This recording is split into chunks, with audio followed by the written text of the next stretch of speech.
Oo na, prito na naman. Pero ang sarap.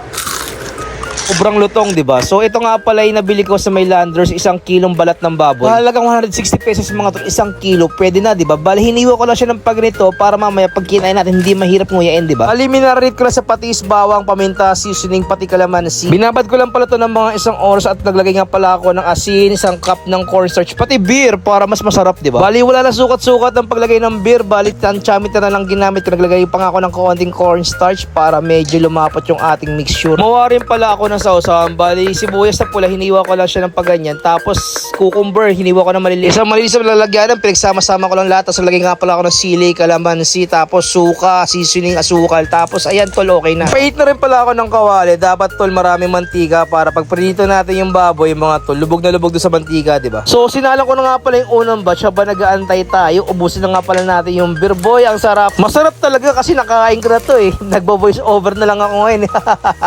Mabisang pulutan to mga tropa. Tingnan mo naman kung gaano kasulid yung ating pritong baboy. Parang chicharon na yung itsura niya, di ba? Tingnan mo naman boy, continuous lang yan sa paglilipat sa isang malinis na lalagyanan. Tapos na yan. At syempre, paano gusto mo ang video, don't forget to like and follow my page mo tol. Tingnan mo naman kung gaano kasulid yung ating pritong baboy. Ewan ko, chicharon na yata ito eh, kaka-crispy ba? So ano, paano? Papaalam na ako, bye-bye. Nyarap!